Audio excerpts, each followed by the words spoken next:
Bahkan Rasulullah Shallallahu Alaihi Wasallam pernah murka kepada ibunda Aisyah radhiyallahu anha karena sebab lisan. Suatu hari ibunda Aisyah karena cemburunya melihat Rasulullah berjalan dengan ibunda Safiyah radhiyallahu anha. Safiyah ini istri Rasulullah dari kalangan orang-orang Yahudi. Ya, Safiyah binti Huyai bin Akhtab. Huyai bin Akhtab ini adalah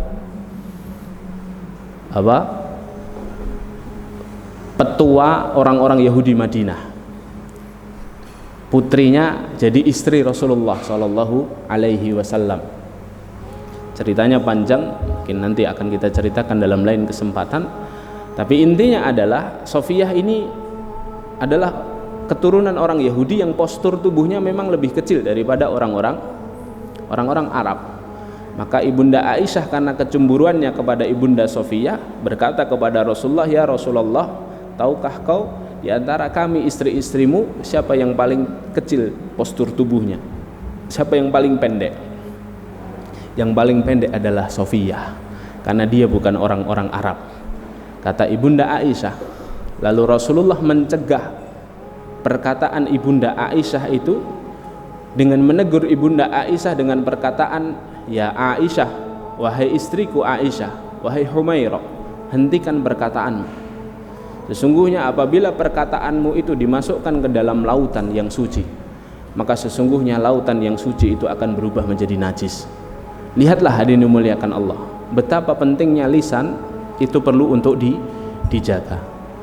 Makanya para ulama itu senantiasa mengatakan bahwa salah satu penyebab hati kita rusak, hati kita ini terracuni sampai akhirnya menyebabkan dia layu dan sakit adalah karena fudulul kalam, banyak berbicara. Ya, orang yang banyak berbicara biasanya akan menyebabkan dia banyak berdusta dan melakukan dosa-dosa yang lainnya. Isnani la yanfakani anil kadzib. Kata para ulama, ada dua yang tidak bisa terlepas dari kedustaan.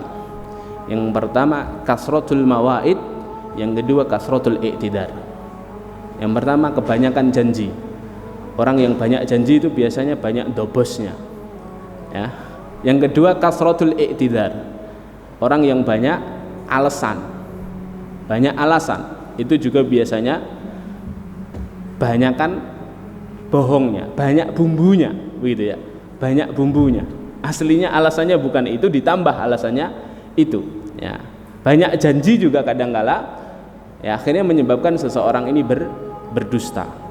Nah, makanya hadirin memuliakan Allah, inilah yang pertama. Bahkan dalam satu asar yang terkenal, sahabat Umar ibn Khattab itu berkata radhiyallahu anhu, "Man kasura kalamuhu kasura saqatuhu." Barang siapa yang banyak ngomongnya akan banyak jatuhnya. Wa man kasura saqatuhu kasurat dzunubuhu. Barang siapa yang banyak jatuhnya pasti banyak dosanya. Wa man kasura dzunubuhu kanatin nar aula bih. Barang siapa yang banyak dosanya maka neraka adalah tempat yang paling pantas untuknya. Wal iyadu billah.